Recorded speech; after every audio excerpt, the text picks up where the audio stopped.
Wrestling fans around the corner, around the world. I'm Dan Marty along with MJ in the house, otherwise known as that rocker Marty Jannetty. wrestling fans, wrestling insiders. Party with Marty is next. Wrestling fans, I'm Dan Marty. And I'm John Cena Sr.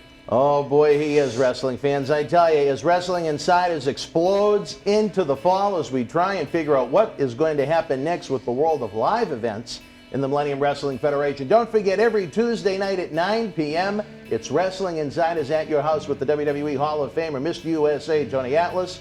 Thursday nights at 9 o'clock, expect the unexpected. It's Wrestling Insiders Party with Marty. It's Marty Jannetty's no-holds-barred look at the sex, drugs, and rock and roll life that was the 80s and 90s. And now, every Friday night at 10 o'clock after SmackDown, he's back, baby. He's like Jason Voorhees. You can't keep him down. Well, it's good to be back. Good to be back. John Cena Sr.'s fabulous Friday nights. We'll see you after SmackDown.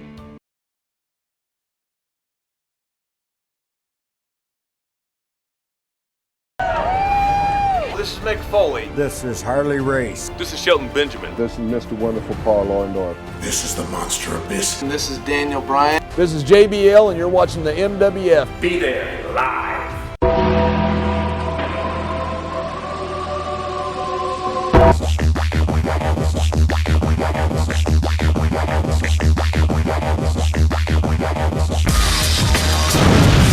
Wrestling fans, it is Wrestling Insiders Party with Marty. He's not Mr. USA, Tony Atlas, because it's not Tuesday night at 9. We got Marty on Thursday. We love having him here. Hopefully it's going to be a long-term project like we do with Tony Atlas, where we have the weekly episodes with him. Marty has so much to share with you from his, my God, it's got to be what, 35 years plus in the business? Yeah, 35 years. Started Wow. in '84. So Not 36? yeah. And he's lived the life, as he'll tell you. It hurts a little bit. All right, we have gone on an adventure on these programs so far, fans. Right now, we're going to take a look at the official return of the Rockers in the summer of 1988. Take us back to that. You had an adventure through Nashville, back to AWA. Oh, my How God. did you make I know we want to do some AWA episodes as time goes on, so we'll save that part of the story. But when you came back in 1988, how did that initial contact go? Did you contact the office? Again, Terry Garvin. Terry Garvin again, Yeah. okay. And that was another, we had to work our way. We actually went down to Birmingham. It was called Continental Wrestling. The Oh, Fullers. yeah, the Fullers. Yep. Went down there, and Sean admits it in the book. He kind of screwed up a little bit. It was he was just cutting up, but he had some little 12-year-old girl autograph, and he wrote like "I'm a whore" and on the back of, it was on her back. Really? And because she was just like, "Will you sign my?" Yeah. And, so you imagine when she was like 10, 12 years old. You can imagine That's when. no good. Yeah, no good. He was just cutting, he thought it would be funny. But you imagine the parents when she got back. It was like a white blue jean jacket too. It wasn't even like a. It was like a glow sign because he signed it with a black Sharpie on a white jean jacket, and you could imagine the parents got upset. And so they we was in the dressing room, and the Fullers got bought out. Some new rich guys bought them out. Didn't know shit about wrestling. They just saw that the ratings, it was money to make. And they come in and they said, Mr. Michaels, because he put his name in, he had to Oh, Sean did this? Yes. Oh, I didn't realize that. Yes. I thought you were talking about one of the Fullers. No. Oh, I didn't know. If I made it sound like that, sorry, Ron. So Sean wrote "I'm a whore" on a 12-year-old kid? Yes. Oh, my God. And signed his name. If I was going to do that, I'd have put Brooklyn Brawler or something. Oh, somebody my God. else. Well, he wouldn't be looking at signing the women, but that's all right. Yeah. Oh, I didn't say that, Brooke. Yeah, so the guy So you goes, had some adventures. Continental, Memphis. Well, and the guy comes in, the owner, owner, Mr. Yeah. Michaels. He goes, yeah, Sean's like, think he's, what? Yeah, I'm Mr. Michaels. What? He goes, did you sign this? Now, Sean. Now, did he bring the girl back with him? No, just a jacket. Oh, this was on a jacket. I thought you meant it was on her back. Okay. No, it was on the back of her. She had a white blue jean jacket, and it was on there, on the back. She couldn't see it. She walked around all proud. Yeah, I'm a whore. Yeah. But anyway, the guy got on the show. He was like, you signed this, and this is back during Sean's arrogant and cocky days. He goes, "It's my name, isn't it?" Really? Wow. Wow. All I was thinking was like, "Come on, Sean, God dang, that's bad. That is bad. Writing that on a little girl. So don't be arrogant on top of it." But so the guy just nodded his head like, "Okay," and that was the end of it. And Sean says, "What?" He goes, "You guys don't even know wrestling. You just bought the company. Don't tell me how to do my job." Wow. These are the owners. These new owners had to be going, "What have we gotten into?" Right? Right? But that night we were at the show, Bob Armstrong, who I love to death. And he's in bad shape right now. I don't know if Yeah, you and know, his they're wife really just died. bad. And yeah, just a couple weeks ago. Do Road Dogg has done a lot with us over the years. you think the Patriots are going to do any good this year? No. Well, without Brady? Not only that, I mean, there's so many defensive players that are backing out of the Yeah, season they're now. up and out, yeah. So I saw that. Really, who knows if they're even going to play at this point? Yeah, it's good. But they're watching baseball to see Yeah. how many people. The whole Marlins team got Siggy. Crazy. It's crazy. Well, you know what? I just hope for the Red Sox state of mind not to get into baseball. But as long as they play a certain amount of games of the season, it's considered official. Then their luxury tax resets because they're in a bad spot with that right now. Is that right? Oh, the Red Sox are in a bad. With all the talent they have no pitching. They They won have their first two game the starters. other day. Huh? They won their first game. And then lost the next four, yeah. They won opening night and then lost the next four. Yeah, They don't have any pitching. 1-4 or something. But But yeah. 'cause I anyway, watched back to the that one. wrestling. Oh yeah, so the owner. So that night, Bob Armstrong comes up. I love him, man. Such a good guy. All of his boys too.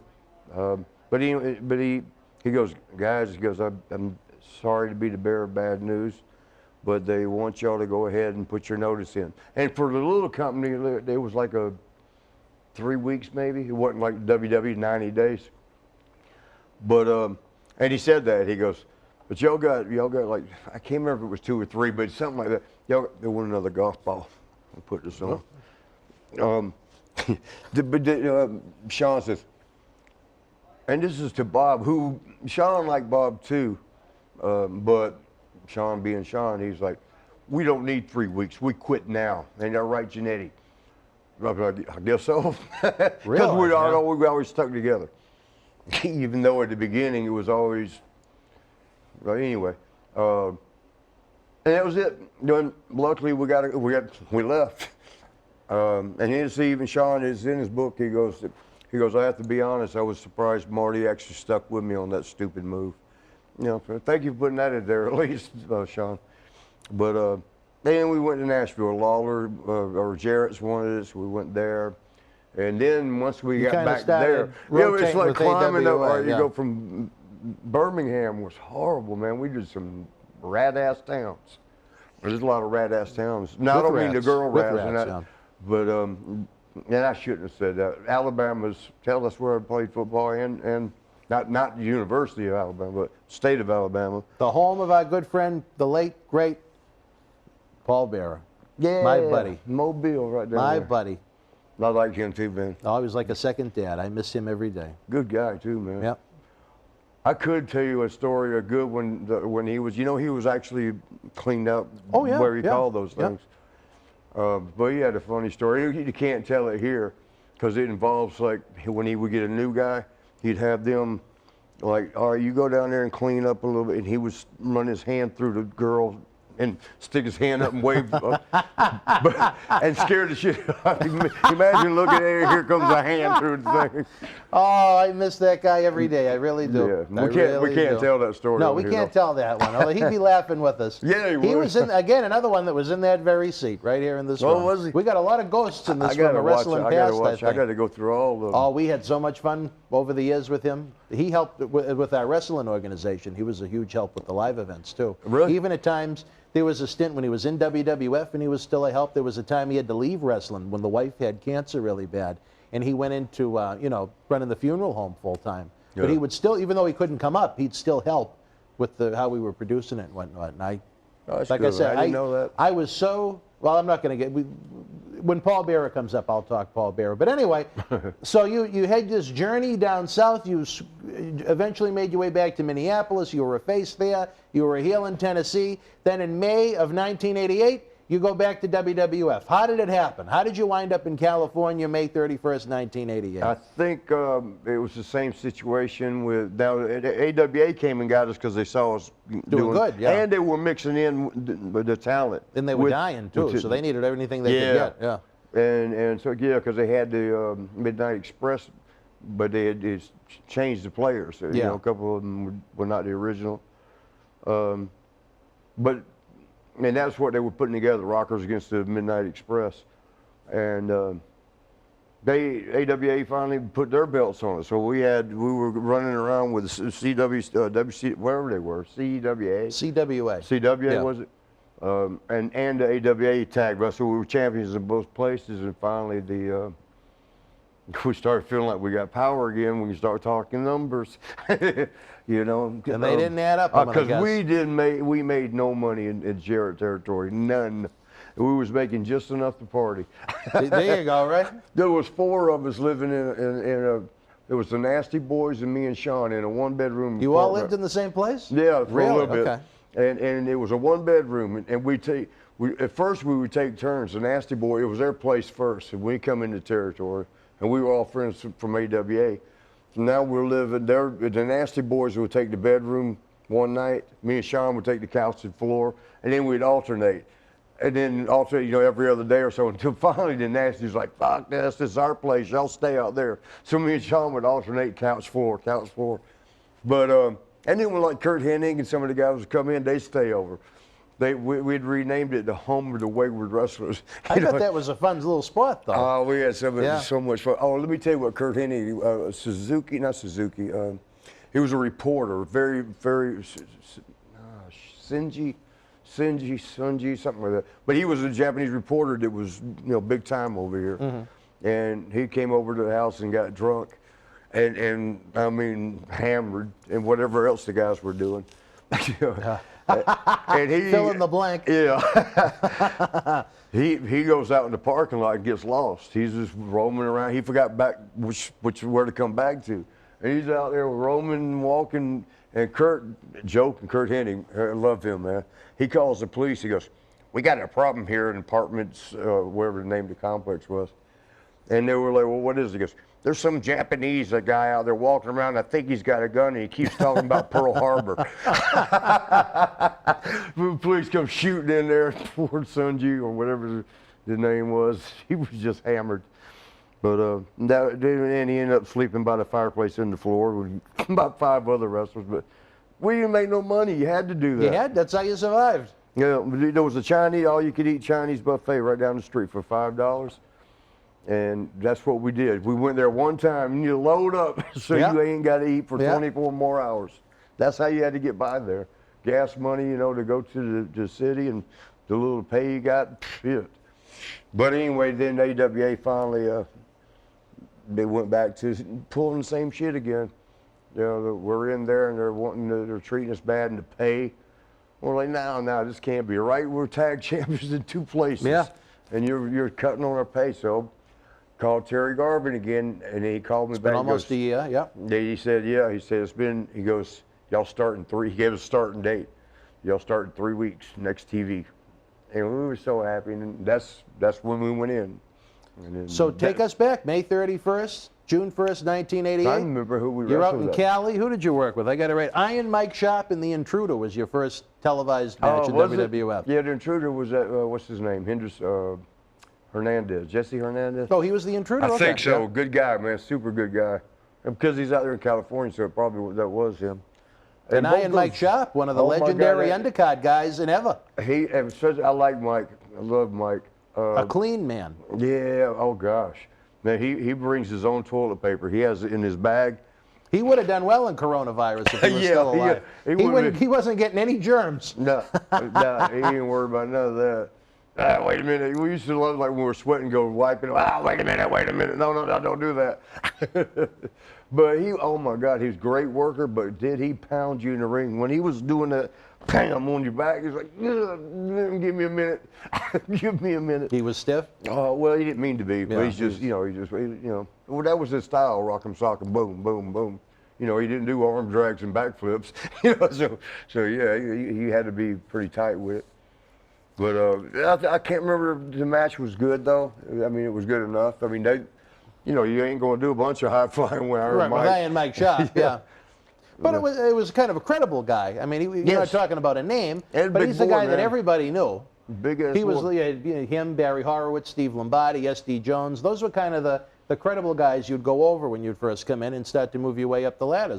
Barry was, yeah, all of those guys were real good. When you had the meeting to come back, was it just with Terry Garvin? Did you meet with Vince McMahon again? When we met with Vince the second time. The second time. So this is '88 now. Yeah. Okay. He called us in his office. When I say in his office, he got, you know, there's a At TV. Yeah, TV. Okay. There's a door with Vince on it. If you go to his office, the first time we went there, he had on his, like at his actual office in Stanford, there was a placard thing on his door. It says "Star Maker, Star Breaker." Oh, really? Yeah. And it's true. Yeah. He'll make you a star or he'll break your ass. But So what was that meeting like in well, Cali he when you went back? when we went back, he wanted us to come up with a name. Oh, that's right, because they called you the Midnight Yeah. Rockers in '87. Okay. Yeah. So how did you? And that's what I'm saying. Probably because they said, hey, you can't use that. We got it trademarked. Talking about AWA. Yeah. And so he told us to come up with a name, and that was the first thing. We used to do Superstars on one day, and the next day, what was it called? Challenge. Yep. Yeah, a challenge. And then later Raw come in, so you had three. Yeah. But this was 2-day TV taping, and the first night he told us to go home and think of a name. We'll go home to the hotel. Sean and I told him, I said, let's think of about 100 names each. And then let's get together and see if any of them cross. Like, yeah, I got that one too. That's a good idea. Yeah. Yeah. Well, we couldn't come up with 100. I got about 67. He had about 50 or 60. None of them were even close. They were like, oh my God, one was worse than the other. So next day we went to Vince all worried, like, what are we going to tell him? And he goes, what'd y'all come up with? I'm like, man, can we have another 100 day or another day? He goes, well, when the guys, now we put all this thought into it, right? He says, well, what do they call you when they come get you for a match? What do they call you? They said, well, the Rockers, you're up. Rock. He goes, there's your name. So that was it. It was like, wow, that easy. And we struggled and worried, and he just, the Rockers. What were your expectations going back? Did you have any thoughts financially, what you'd be looking at? Did you push-wise? Did you have any idea what you might be doing creatively? Well, I'll tell you what we did. Was scared to death when we come by the second time because remember we mingled and we ended up getting fired. So now we're being real quiet, like say mice. shit. Yep. Yeah. And Andre the Giant didn't like us for that. I think he didn't like Sean anyway. He didn't like you because we did. of We the were previous kept to stint? ourselves. Oh, no, well, because you weren't social the second time. Tradition Okay. is. You don't know if they still do it, but you go around and shake everybody's hand when you get to the dressing room. Hey, how you doing? How you doing? Yep. And then you sit down and do your thing. But you know, it's a tradition in wrestling. And we evidently were so scared, we just went and sat down, didn't shake at least his hand or anybody's. He thought, fuck them. And if Andre don't like you, that's it. You ain't changing his mind, and he ain't having nothing to do with you. We'd walk right by him on the plane every day. He'd be up in first class. How you doing, Andre? He wouldn't say hi. He wouldn't even acknowledge it. He was cold to you. Yeah, Sean finally could just quit. He said, I ain't saying fuck him. I ain't. Is that what he said? Yeah, he said, I ain't saying hello to him. He ain't gonna say nothing back. I always did, though. I mean, I knew he wasn't gonna say nothing either. Make me, feel like an idiot, but that's all right. I respect. He didn't do nothing to me, and I didn't do nothing to him. So, and I watched him when I was a kid. So that's Andre the Giant. So I'd always. Did you ever thaw the ice with him? What's that? Did you ever thaw the ice with him over the years? We was over in. She might have been Paris, but somewhere over. Oh, one of the European tours. Yeah. Okay. Yeah. And it was a 6-man tag with him. We're like, oh shit, how's this gonna work? He can't stand either one of us. But we're walking to the ring, and his knees are getting bad. They're real bad. The end for him was a tough end. Yeah. Yeah. And he was walking, and you got the steps up to the ring. And he got there, he goes, come here, guys. Like he talked to us. I'm like, I don't know if I can get up. I said, Andre, put your hands on top of our heads. I said, Sean, stand real still. He puts his hands on our head and pushes himself up the stairs. And I mean, it was like when he was doing it, I'm like, yeah, dang, what Bucko look like an accordion, and now you're like this, and yeah, shit. But he, after the match, and it went okay, you got 5 flyers, and you just got Mr. That was the match. We come in, and he come in and do, one hand smack, and you're. But when we went back to the dressing room afterwards, he come up and he goes, "Thank you, much respect for what you did." Oh, and that must have made you feel good. Yeah, he said it to me. He goes, "Your bell partner's an asshole." Well, and that's what the Andre the Giant thinks of Shawn Michaels. That never And it took that. I think Shawn said he finally spoke to me. As the age, he spoke to me too. Did those two ever get along as time went on, or not? They didn't have no problems. They just didn't. Yeah, they they weren't didn't. buddy or nothing. Now, after the TV debut, that was in late June, you guys started on the house show loop. I remember you came through Boston just a few shots in. You were underneath Macho Man and DiBiase, Jake and Rude, Morocco and Valentine. You must have worked the Conquistadors probably close to 100 times in 1988 as you started out getting victory after victory. They were so good. Oh, man, Jose Estrada and Jose Luis Rivera, yes, the Yellow both of them. Conquistadors. Your memories of working them so many times. Rivera, we still stay in touch on Facebook Oh, do every you? so often. Yeah. But I loved both of them. They were so good for us. They helped. They had a lot of experience to help us. We were 2 years in the business at that point. Those guys got 20, 30 years of age. Right, yeah. We learning some things. But yeah, man, and you know what was cool? You mentioned Boston. I remember the first time we went to the Garden. That's a nice atmosphere. July 9th, 1988. I was there. I was 7-year-old me. You were a human Google. Well, I remember the stuff I enjoy. If you asked me what happened a couple of weeks ago on Raw, I would draw a blank. I could give you every house show lineup at the Garden from the first time I went in '86 until they closed the building. For at least the first top 4 or 5 Did you matches. know I think the Rougeos and us did an hour match. And everybody got up and started to leave after the first fall because they didn't They thought it was understand the over, rules yeah. of the match. Yeah, Yeah. That was September of '89. You We'll get there remember. I was there. Because the Hogan and Andre match, the Warrior and Andre matches were only going 20 seconds, so they needed to fill the time. Yeah. And again, who went on last? Yeah. Andre was having This is Mr. Human Mr. Wrestling Andre Google. was having his wine back at some French restaurant in Boston. Cecil, thank you, brother. Do you remember the guy, and I were talking Boston for a second, Bob the Democratic Cowboy? He was about 6'8", he had a big cowboy hat. He was a lackey. He used to do the ring and whatnot. But he was in that locker room forever. But what I always found amazing about him, because he was, kind of slow, he still thought it was a shoot. There's a couple guys that like He that. still thought it was a shoot. Yeah. He was in the locker room for 25 years, and he still thought it was a shoot. You know- You don't remember him? I remember the name, but I'm trying to picture him because there He was he looked kind of like Outback Jack with That's glasses. what else it made me think He of when was you said that. huge. He was a big, you'd think he was a worker if you didn't know any better. Poor Outback, man. Them British Bulldogs used to get him. Oh, did they? Back then it was the House Johns. Damn, Davey and Dynamite both are gone, aren't they? Yeah, Dynamite. Y'all Yeah. rest in peace, brothers. Love y'all. I never met Dynamite, but I like Davey, boy. They both were good in Yeah. different ways. Davey was like always cutting up and laughing. Dynamite was cutting up, but he wasn't ever laughing. So you were like, okay. But yeah, they. I loved them. Davey was one of the regulars, but they got Outback one time with the Halcyons. Back in the Halcyon age, it was like what it is. It's supposed to help you sleep. The Outback was just finishing up when you guys came in. So Yeah, that must have been early in your stint. Yeah, we saw him at TV, and that's it because they halcyoned his drink, which if you put it in a beer, oh God, they probably threw a dozen of them in there. You drink that beer. If you just have one in a beer, you feel like you've had a 12-pack. You're like, hey, man, that's just no, it ain't even affecting me. But he got so jacked up on it, talking about Outback. You might know the story. No, I don't know this one. He No. ended up, we're looking out the hotel windows at the club we're at. Everybody's laughing and pointing. There's a Dunkin' Donuts next door. Everybody's looking, and there he is over there, butt-ass naked ordering donuts. Everybody, what do you do? They called the police. I tell you, and from there, Jack went back to the Outback. Yeah, and then he was gone. He somehow. went down under, yeah. He got released over that. Wow, the poor bastard. Well, Yeah. there wasn't much talent in that body. Those I feet never were really going got in- to see him as matches. Yeah, you guys were just coming in as he was getting ready to wrap up. I didn't know that was the reason why.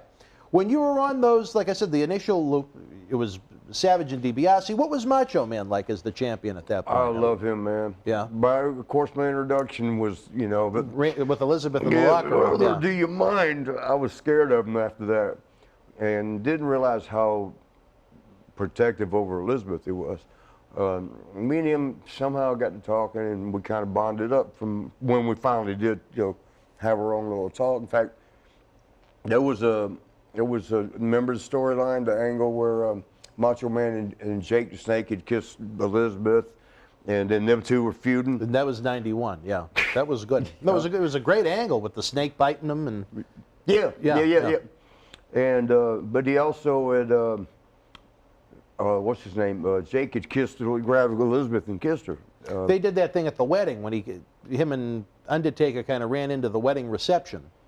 I don't think Jake ever kissed her. Yeah, he did. He did? Did something All right. where he, if he didn't kiss her, but I remember kissing her, and I'll say that. I'll tell why. All right. And I was there at the time, so All right, I so you were must have there. You seen, lived must have it, right, seen yeah. that. Unless you had taken the Outback Jack stuff. Yeah, or one of my damn hallucinations. But yeah,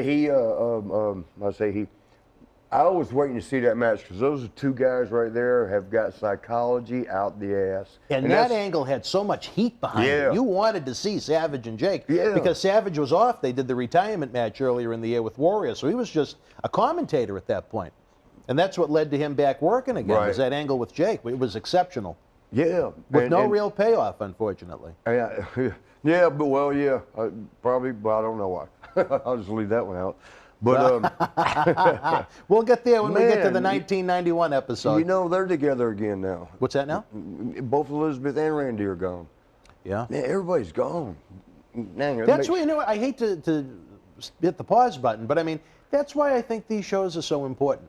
I mean, all of these great people in this brotherhood we have, a lot of them leave too soon. I mean, I Way. never expected him to be gone the way he left. From 1999, I think, to about 2004, 70 wrestlers died. And that's what, 5 years? Yeah, I think it was a little longer than that, but you're right. Maybe, yeah. maybe. It came It's nuts. yeah, it was the 7 year because it averaged out to 10 a year.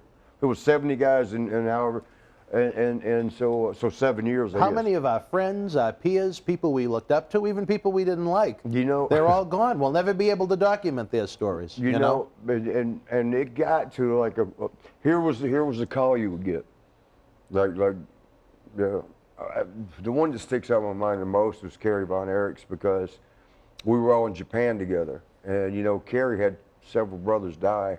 All of them except for Kevin. Yeah, and I just wrestled him over in Israel not Did too you? long ago. Yeah. Wow. He's still. Well, I didn't know moving he was around still good. going. Yeah, that was his retirement match for Israel. Really? Wow, Tel okay. Aviv. They was were in Tel huge Aviv. in Israel. Yeah. Yeah. Oh gosh, yeah. They were like bootleg tapes from World Class that were making their way overseas. I don't know how it happened, but they were like a cult phenomenon over there. Yeah, and now his sons, you know, his two Yeah, boys. they still work too. Yeah. Yeah, because we did a 6-man tag when I was over was that there. what it was? Yeah, that was his retirement match. And I'd never worked Kevin before. I barely knew him, you know. But the nicest guy. His sons, both great guys, pretty good workers. One was a shooter, and he still kind of ain't got away from that yet. Yeah. Well, he took me down. Like, I'm like, God damn, man, I'm 70 years old. Stop that shit. But Kerry was in Japan, and remember Blackjack Lanza? Oh yeah. I ain't gonna say his name though, but he was in case he don't want this to be known. We were in Japan, and he's the agent, Blackjack, and we're all waiting on the bus, you know, for the bus, all the guys to come down to get on the bus. The baby faces on one bus, the heels, and we're all sitting there waiting for everybody so we can get on the bus.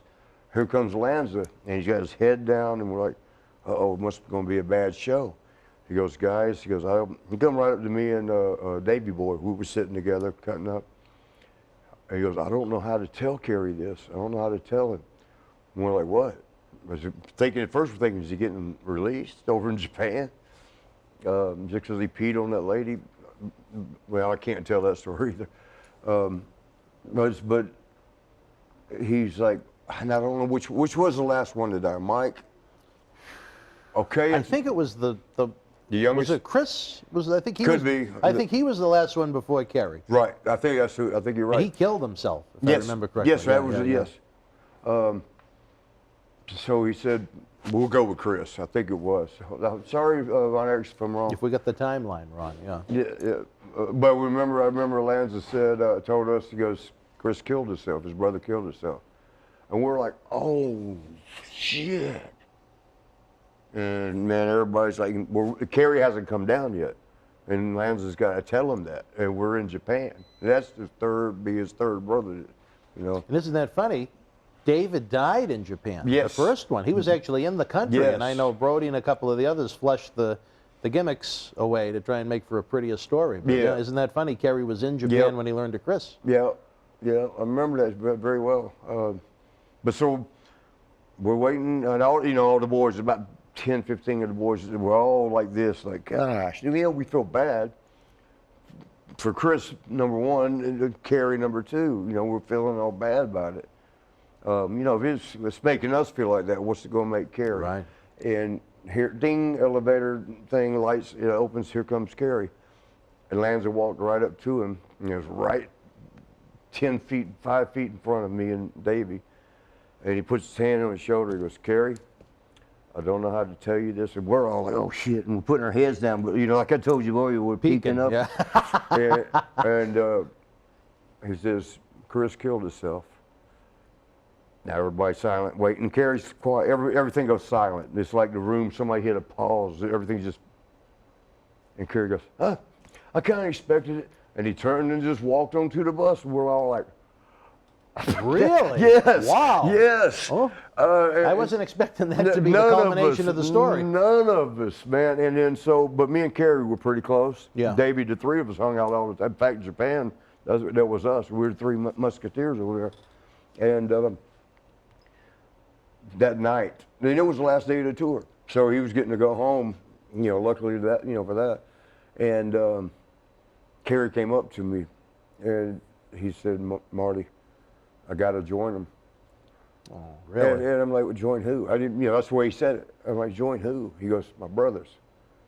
And I'm like, because he's talking, but then it's coming to me slowly, like, oh, I know what he ain't talking about. I said, Kerry, what are you talking about? He goes, they think I'm afraid. They were competitive, all like in high school sports and everything, and wrestling. Very competitive boys.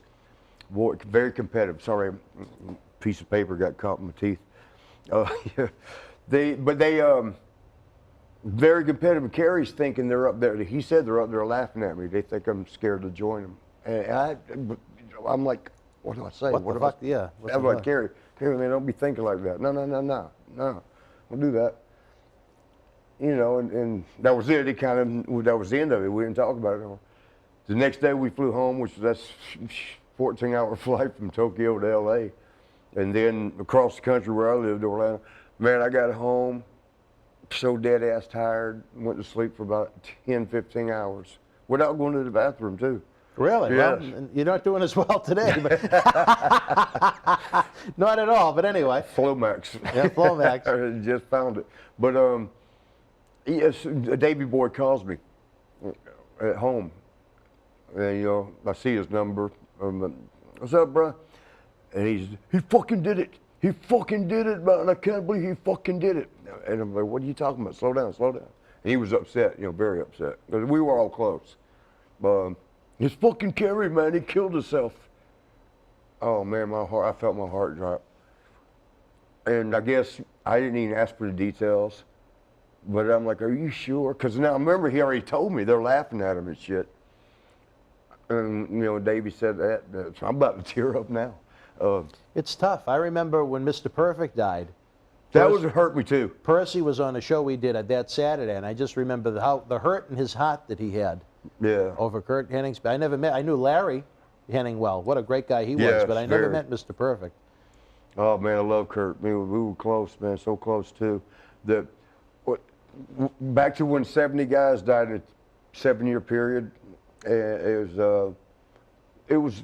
It became commonplace to get a phone It was call. ridiculous. Yeah. It was ridiculous. Every 3 months you got a phone call. Not even every 3 months. It was even quicker than that. Yeah, at one I mean, point. some of them were on average. Yeah. I'm saying on average. 'Cause sometimes it's 3 weeks apart. That just happened with Dusty when Dusty died. Remember, about 2 more guys. Piper was really close to that. I Yeah. think. Yeah. Yeah, but And well, I'm not going to go there, but we'll save that for an episode about particular people. But go ahead. you sure? Yeah, because I like to tie things into a timeline about certain people, and Okay. why jump the gun? Like with this man, I could say so much about him, but I mean that's Yeah. later in the Marty Jannetty life timeline, I guess. The 1988. Yeah. So, but here came the thing. On average, every 3 months. That's bad when these guys were all. Remember when we could do international tours? Sometimes you can't speak the language. Yeah. Sometimes you do learn some words, and they're words you don't want to say. You go to Rougeau's, you learn curse words, and Yeah. they want another golf ball. You learn curse words in every language. I can speak 7 languages, but it's all like sakahachi, which means in Japanese suck a dick. And yeah. Fou de moi means fuck me in French. I mean, you learn all the bad words in the different languages. But the point I was going to make on that is all the guys, we're in a different country. We don't know the culture. We don't know the language. You get close. You stick close to, you bond quick. Because it's like we're in this together, Because the French people hate Americans. Or they did. I don't know about now. Well, our director in the back, the mayor of Oh, Blancheville. I'm sorry. No, he's not. He's Jewish. But he actually has heat with a man that he calls the French douchebag as he tries to digitalize our video library. He's got 2 desks going in the back, but the French douchebag keeps rearranging his tapes, so he's getting very angry. He's going to go back to his day as a grappler at 205 pounds. But that's a different story for a different time, Marty, as we relive 1988. Say this for me. What are we going to do? Park the car in the garage. Park the car in the garage. Now, you didn't do it right. No, that's how I would say it. That's how you say it? Park the car in the garage. Now you changed it again. Y'all heard that, right? I said it with a little more oomph, I guess. Yeah. But Some people hate the accent. You should see the nasty I love messages. it. We get nasty messages on YouTube. Oh, really? That fat guy with the horrible accent. People I don't even know. We spend so much time to put together these nice shows, and these assholes on YouTube enjoying it for free, not even contributing to the cause, call me a fat guy with a bad accent. What a horrible thing to say. That's wicked bad. Hey, you know what? We love you anyway. If we didn't have wrestling fans, we wouldn't have these shows, right? Yeah, man. So you're all welcome. But that's Just help and donate so we can do more with them, right? All right, back to 1988. What did you think as Macho as the champion? Wait, I got to finish this one Oh, thing. go ahead. I'm sorry. On the deaths. Because this was, you think about this. We're going to get to the deaths as these episodes continue. We got a lot of them. All right, I'll do this real quick and Sure, be done. sure. Flomax. When the phone call started like this, hey, did you hear about Davey Boy? As soon as you hear that, oh man, it got to a point to where when you heard that, hey, did you hear? Once you heard those words, all of us are dying. We're all comrades together. We're all bonded. We're all a family, like no other. It's unbelievable. You know, funny, Percy, he made a nice speech very similar to that right in this room, what you're saying right now, right? and it's truthful.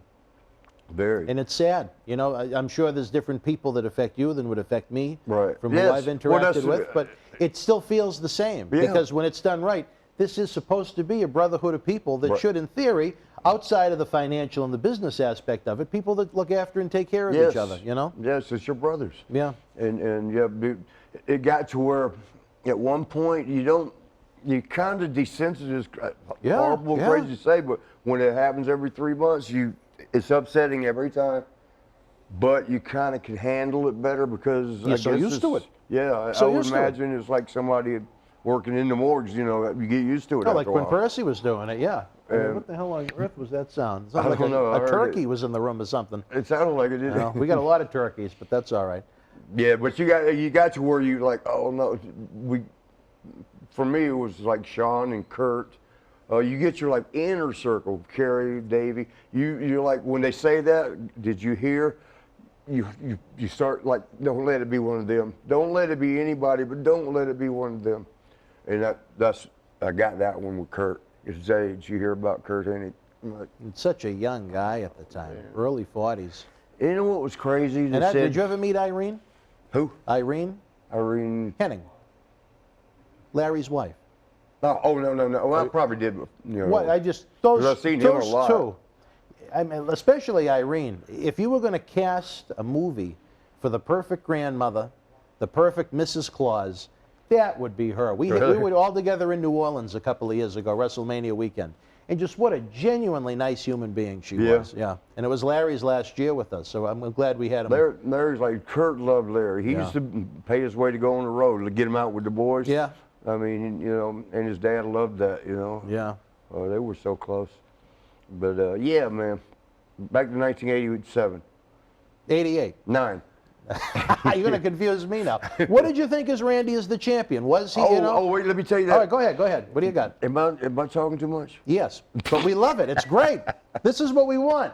We want to relive these stories. We want to party with Marty. We want to see this, the greatest form of sport and entertainment and action and excitement that there is when it's done right through your eyes. Damn, you gassing me up on that I'm telling you, brother. Let's go, baby. Okay, so what had happened Come on. was they did the angle, Jake the Snake and Well, you're in Randy. 91, but that's all right. Keep going. I went up a couple years. This is how good they are, man. I was excited to watch the matches because both, you know, wrestling's about, yeah, you got the moves and stuff, but it's really the psychology, crowd psychology. Can you get them to stand up when you want them to? Can you get them to boo when you want them to? Can you make them happy when you want them to? In certain areas, there was no two guys better than them that I knew. Jake's fucking unreal, man. And I have a lot of personal animosity towards him as a human being. But You as a gotta let that go, professional, man. oh my God, was he good. Yeah. Why you Good. Forget about good, great. Why you mad at him? 3 times in different incarnations of him, we had no shows. It might have been A lot of money. A lot of money. Well, he went through a rough, you know. Life. Yeah. But you know, the good news is, in theory, we're going to have him back here in the studio in November, as long as I'd our love to Back to see the him. 80s event happens. That'd be great. I saw him. Well, I lived out in Vegas for a little bit, and then he moved out there, and I went over to his house one day and we hung out a little bit. But you know, because he had stopped drinking, or you know, he got straightened up. He's had a few comebacks in life, and hopefully he stays that way now, because I think he's with AEW. he is. Yeah, he's a manager now, and I think that's a great utilization of such a great mind. Oh man, he's got a great mind. That's why I keep trying to get him in, because Well, there's so much he could contribute. You know. Yeah, I'd love to be here with him on that. That's 2 great men. Macho Man is one of the smartest guys I know, man. And then here's, you know, so he's got the ring psychology as well. So I'm thinking this is going to be a hell of a match. I'm watching it. And this is our first get-together since the Elizabeth. It was Tuesday in Texas, that offshoot pay-per-view right after Survivor Is that what it Series. was? Yep. Hey, man, and Jake comes out to, let me see, Jake comes out to the ring first, and you know, you're getting the boos and all that stuff, and he's out by, then Macho Man's music comes out, watching, and he get, you know, them pretty capes. Yeah. He comes out, and he runs up to the rope, and I'm thinking, no. I didn't get it from the beginning, and I'll tell you why. So then and I learned from them. I'm asking questions. Randy and I were pretty close. Rest in peace. And you can't say that about almost everybody, huh? But I said, Randy, can you explain a little something to me? I missed it. He goes, what is it, brother? I said, well, when at the beginning of the match, you're up there posing, and there's the guy right across the ring that's kissed your wife. He goes, God damn it, I knew it. I told him that. Jake had talked him into, like, give him the pose thing. And Randy, Why? I don't know. You'd have to ask Jake that when he's here. But Randy he was like, God damn it, I knew it. and he took off and ran to the dressing room to Jake's. Next day I watched the match. It was a jump start. They didn't do that thing. Funny enough, a couple months later from that match at WrestleMania 8, which was Jake's last night for that run, when he went to WCW, he fucked up the finish for Undertaker's match. Instead of going over clean in the middle at the Hoosier Dome, Undertaker took him out to the floor and gave him the tombstone on the floor, then rolled him back in to pin it. And Percy said there was massive chaos when they got to the back because that wasn't the finish they were given. Jake changed it. So, really? Isn't that funny? Yeah. Who knows? He's a master manipulator, man. That's what I love him to death. All right, well, Master manipulator. hopefully we'll have him in this studio. I think he's got a lot of stories to share with us. Yeah, I'd love And it. was the '88 Macho Man? What did you think of him as a champion, as a drawer, as a guy? All of them good. All of them good? All good. I learned so much from him, not just wrestling psychology, and I learned a lot of life stuff from him.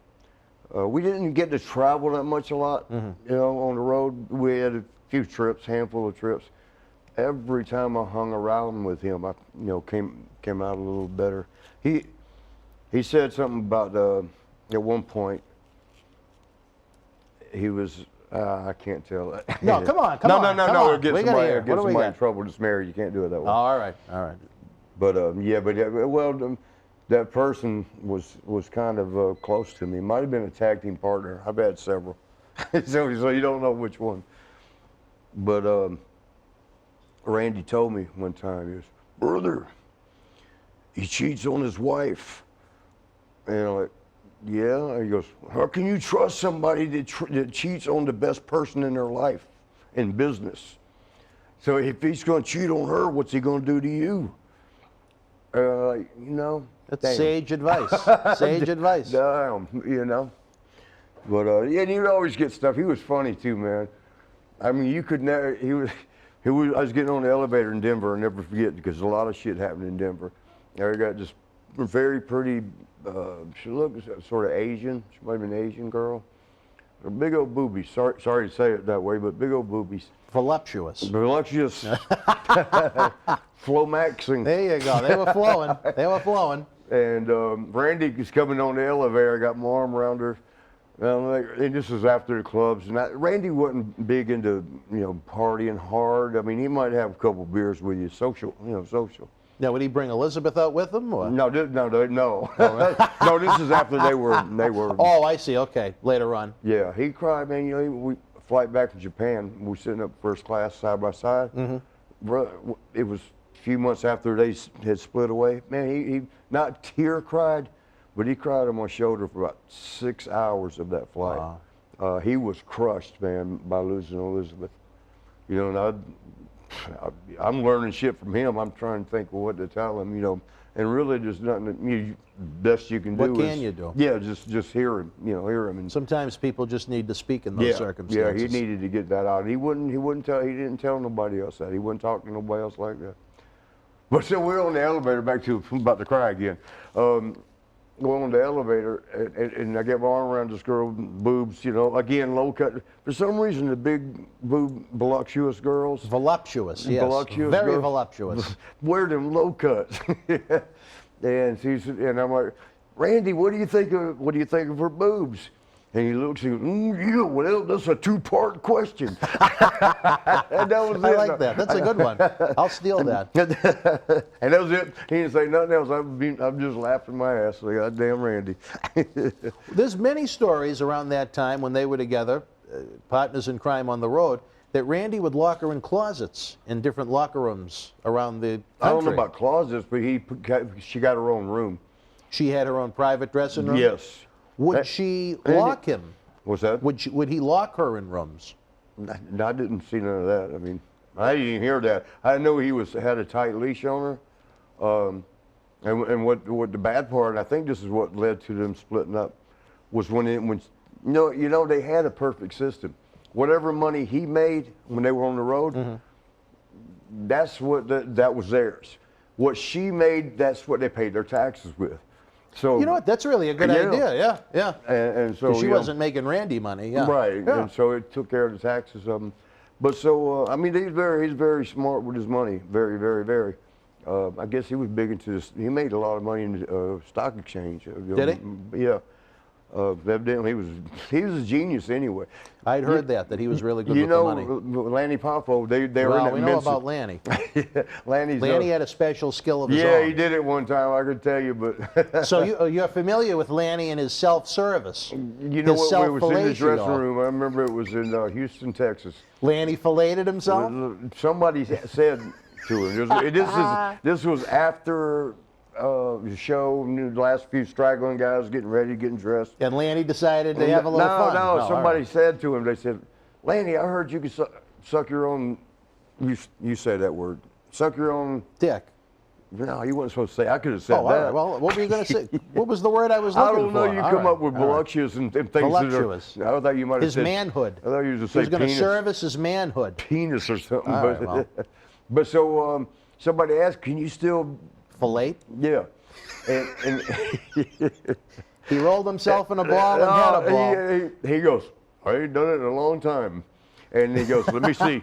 And I got to visual it out. He grabs himself and he's kind of stretching it out so it's going to go as far as it will. And he starts cracking his damn back and stretching and shit. And then he goes, he bends over. He had to warm up. And he got just the tip of it, and all the boys like, oh, He had to warm up to fillet himself. We're bouncing off the walls like, oh, God. No, and Hogan walks in, he goes, what's going on, guys? And I said, Now, was "Oh." Lanny on the floor? No, he was standing. He stood. Yeah. He's standing. He But did it. it was like he got down there and just got the tip. This sounds like it should be a cartoon. What was funny was him preparing, stretching it all out and cracking his back and stretching his legs. And he gets this deep breath, goes, whew, and I mean, it was like 1 second. But he did get the tip in. He got the tip in. Did the boys pop? Everybody was about to throw up. We didn't, all they did is ask him, can you still do it? They didn't say do it. Well. And Hogan walks in like, why is it? Because everybody's like, oh, God, no. And was Lanny still down in the position? No, he just did it real Oh. quick. I mean, I don't want to look like, but it was in and done. Back up. Well, I tell you, funny That was story. horrible. Lanny is going to be with sorry us. about that. Lanny's going to be with us in studio if we ever have that live I hope I event. get to see. I And we love can him, talk man. about the filleting, I guess. Yeah. Lanny's a very interesting human being. I don't know if he wants the world to know. He don't care if the boys know. No, he's begun But to share I it. think it's been told more than once. But Hogan was funny, man. Hogan walked in, he goes, what's wrong, what's going on? Because our guys were all like, we didn't need to see that. And Hogan comes to me, he goes, what's going on? I said, Lanny has put his dick in his mouth. And Hogan goes, fuck, I'm trying so hard to help him, and he's doing shit like that. Well, there was a vendetta that developed on the show back at times when we do phone interviews, when Ole Anderson was promoting his book.